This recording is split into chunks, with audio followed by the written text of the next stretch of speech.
I was mad that Jay didn't get like not one award. Yeah, that was ridiculous. They was trying to set a tone. They'll never come back. Like the Carters is not coming back to the Grammys. Y'all got Beyonce last year. Y'all gonna hit my husband this year? No, we're not coming back. Like if you put that in its political perspective, what Jay did on that last album was so enlightening to the culture. Yeah. So they that OJ praise it all. That OJ song killed the game. Yeah, you know he knew what he did when he made that. He was really trying to once again trying to instill some game from a different perspective. Like each time he comes out, he's giving us different jewels for different stages in our lives. Like he's not always like started out the drugs, and it's like we all grew up with him within the music. And so now that we're in this stage of life as adults and starting families and trying to build that infrastructure for our children, so now he got to switch up his delivery because I have a family, I got kids to eat, that have to eat. Legacy. I got to set up the legacy for it. And I feel like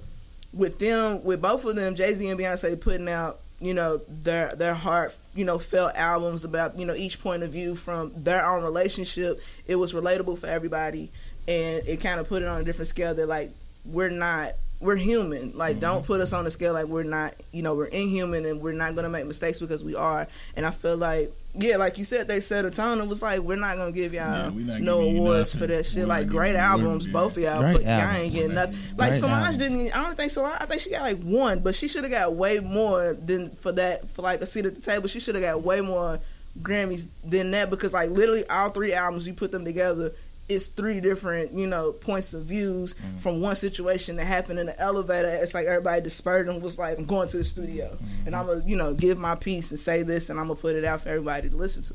Yeah, it's the Grammys.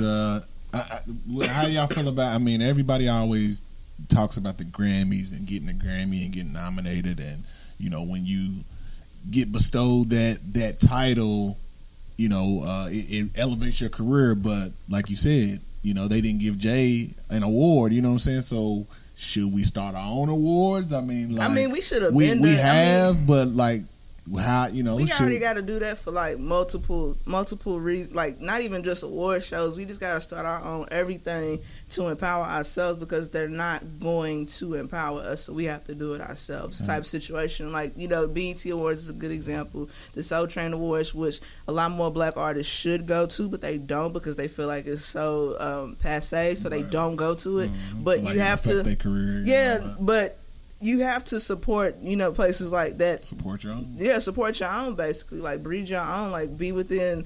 You're not saying that you don't go to the Grammys. You can go to it. If you up for an award, go to it. Shit. It don't hurt. It won't hurt at all. But the fact that they use them, like, to bait them in to come, because they knew, like, if Jay get nominated, 8 times, he'll bring Beyonce. Viewers and everything. He's gonna bring Beyonce. They're gonna bring the family. You see how many times they panned on that man, and they used him as like they could have threw him on award just off how much they used him. Just off of GP, but it's the Grammys, but performance wise, like Bryson Tiller did a great job with Rihanna and DJ Khaled. They did great. Newsflash to everybody that they must forget Rihanna's not a great live singer, so I don't even know why everybody was like up in arms, like, oh my God, she sounds trash. Let me tell y'all something. Like, I saw Rihanna, was it 2 years ago in Cincinnati? She sounds great live. She's amazing live. So she's not one of them televised singers. That's something that you actually got to go to the concert and actually hear her,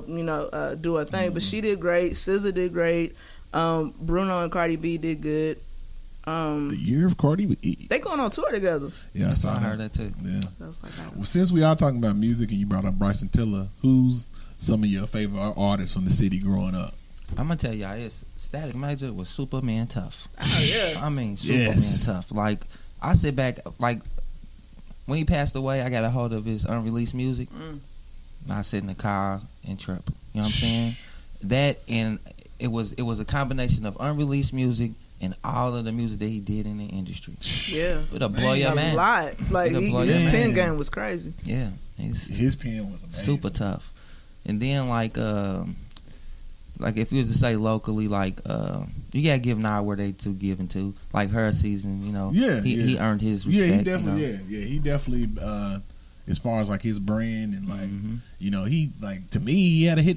He got probably one of the hit songs. I mean, other than like My Posse's on Broadway, like I gotta put him next as far as hip hop songs. I honestly felt like he should have like graduated to that next level. You know what I mean? Yeah. Just off the birthday song alone. Yeah, I think it was kind of timing at the time. I don't think it hit here, perfect but timing, but yeah, it went in here. He definitely could have maybe transitioned that in, but he's doing other stuff. He's doing the workout and so he definitely. Let's see. As far as else from Louisville, I'm trying to figure out some other. I mean, it's a lot. It's a lot of talented artists. Yeah, it is. I work with a dude named K.I. and he done had a song called "Out of Towners" on 93.1. I don't know if y'all heard it. I haven't heard but he's a. When I listen to his music, I sit and I call him and tell him, I be like, "Hey, bro, you supposed to be rich." You know what I mean? The quality of his music is so intense, like from the writing aspect. Like I'm a writer, you know what I'm saying? So it's like when you hear people that write their music, it's like the thought process. You can formulate the thought process. You're like, wow, that was pretty intricate what you did. Then like it's a lot of artists. Aid Nichols is cold. You know what I mean? Like it's a lot of cold artists in that city. But the problem is this right here, and this is real. What I'm going to say, y'all, this is super real. Like probably about like 2003, 4, 5, 2, all that era. Like that's when the actual doors was open for local music to be heard. Yeah, that's true. And we had Cinemix. Yep. After Cinemix came Efeezy. Yeah. And then when Efeezy left, pretty much that whole window of opportunity as far as getting played closed. And one thing people do not know is this right here. If anytime those DJs take the risk of taking your music and playing it on the radio, man, they don't get nothing out of it. They don't get no points. They could get in trouble for that. They can get in trouble for that. You know what I'm saying? Politically speaking, in that arena, when you hear all these people who's angry because they're not getting their music played and stuff like that, it creates a bad vibe. You know what I'm saying? Because they're not understanding the elements. Like when I first got a song played on the radio, I'm not lying to y'all. I wasn't meant to say. I went and talked to Mark Gunn. You know what I'm saying? So I go to Mark Gunn's office. I gave him the record. He sat there. He mildly listened to it. You know what I mean? Then he gave his critique of the song. When he gave his critique of the song, I was like, bro, you didn't even listen to the song, bro. You know what I mean? And then at that time that I went up there, I'm going to be honest again, I didn't have none of my paperwork done. Right. I didn't know nothing about ASCAP. I didn't know nothing about SoundScan. I didn't know nothing about nothing. You know what I mean? Copyrights, none of that. So when I left, I was like, man, I'm going back up here. You know what I'm saying? I'm going to find another record or make another record. I'm going back up here. And that year, I went to the radio station a total of 6 times. Wow. I got so savvy, I would schedule my meetings for the next time before I left. Like, if I'm up here right now. Yeah, if I'm up here right now, it's like, I'll be back in we 2 concluded weeks. it. I'd be like, oh, yeah, go ahead and just candle up, do all that. Don't write me So back then, in 2 after weeks. I took a song up there, which was a ballad, I really felt like that was going to play. I leave out of her. Don't hear nothing, but I still got my next meeting scheduled up. You know what I'm saying? I'm coming back. So then I was like, you know what? I'm going to make fun of them. I'm going to make a song. The song was called Bubblegum Music. And what I did was, I talked about how bubblegum music ran the industry and how bubblegum music is taking over to the point where people like me who are true writers can't even be heard. No, at all. So when I took that record up there, they was listening to it. I went downstairs. I told my homies what record I took up there. They was mad at me. It was like, why'd you take that one? They was hot. So again, same model. I'm come back up here in like 2 weeks anyway. You feel me? 2 weeks I got up there to listen to the other record. They was like, you know what? We really love bubblegum music. I bet you do. I was like, what? Out of everything that I brought up here, like, you love that? Yeah, of course you did. That was me being sarcastic and subliminal to them. I was they shooting didn't even them realize 2 pieces. it. Oh, yes, they did. Yes, they did. That's why they liked it. That's why they liked it, because it was bold. It was like, and it was true. It was all true. I talked about how you can go from being nobody, like coming from 4th Street Lab to the middle of Times Square off doing bubblegum music. Then I kept asking them in the course, is this type of songs y'all like? So, and they put it in rotation. You know what I'm saying? So it was in rotation. I could wake up at 6 o'clock in the morning, jump in the car, and hear my song on the radio. And I'd be like, man, you know, it put you in the back. I was a backpack rapper at that point. You know what I'm saying? I was like, man, I got other music. You know what I'm saying? I don't want to be labeled a backpack rapper. Right. But that's the song that they took. And it just baffled me that they actually picked that song after I really ripped them for that. Like that whole process I had to go through to get played. And this is one thing that truly made me mad. Like, nobody telling you what you need in order to get your songs To played. Right, succeed. yeah. Throw some keys out. Throw some Yeah, keys me and my out. homie was Why talking not? about that today about how people hold information. Yeah, like, it's terrible. you should really give it You should away. give it away. Like, you know, But what I realized is this right here. Without them holding on their information, now think about it like this. Now, for a whole 10-year period, we had KD, the My Kentucky Home song. I was a part of that. Man, that was big. Yeah, that it was was huge, that was bro. a big song. He got a deal off He got that. a deal off that. Like I was an intricate part of that whole movement. You know what I'm saying? From the marketing campaigning to the promoting to all of that. So when that finally hit, I was like, cool, you know, we kicked the door in. You feel me? Right. We actually, this stuff works. Right. You know what I'm saying? These business plans, they actually work. They come to fruition. You know what I'm saying? Even though like things fizzled out at the end. But Right, yeah, still but it's did still what it's you supposed to made do. it to, like you accomplished that goal. Like, because I remember that song. That was a huge song. I'm talking Yeah. about like at that point in time, Like that was big. State Fair. Yeah, that was a big. I remember he said at the State Fair with like Yeah. Daffy and something like he Yeah. opened up for somebody like like that was a huge song. Like that crossed over like It did. 99.7 like where they was cranking that song. and you know what it was in that song that made that song go off? The intro at Yeah, they love that. They love Rapped on it. They love and that. it was like so many artists on that actual record. You had Scales from Nappy Roots, and at that time, you know, they was thriving. Then you had the Villbillies on there. The Villbillies was thriving. And then you had Goodfellas on there. You know what I'm saying? And Goodfellas was doing this thing. So it was a perfect combination of people to pull that record off. And it went. It did exactly what it was supposed to do. The big homies back. This Yeah. nigga with camera shit. This guy. The nice. 321 Podcast episode 74. You need a mic, man. Yeah, now I ain't gotta say it. Yeah, go What's ahead. going on, Introduce yourself. man? Go on, I'm back in introduce the building. I yourself. had to run and take care of some business real quick. You know what it is. Episode number 74, 321 Podcast. The big homie DJ Z9. I told you. I got my other homie.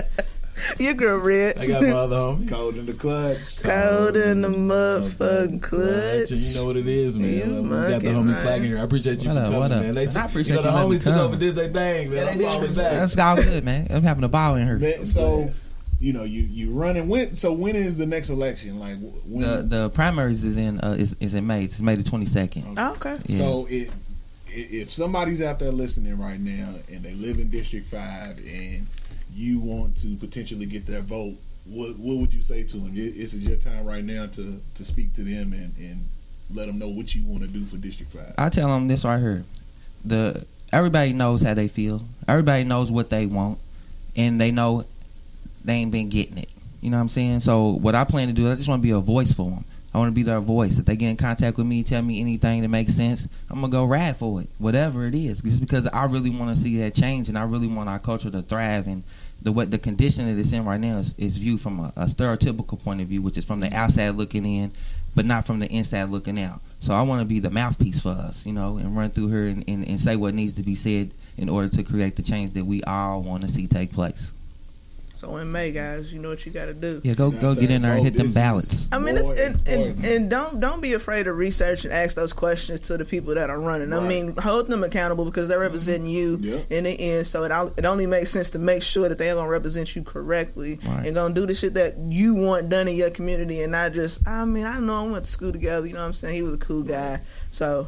I'm gonna throw him a vote. Like, I take them too, though. Yeah, I I mean, of course, we'll gladly take those votes. man. Question: What's your IG? Have you already shouted it out?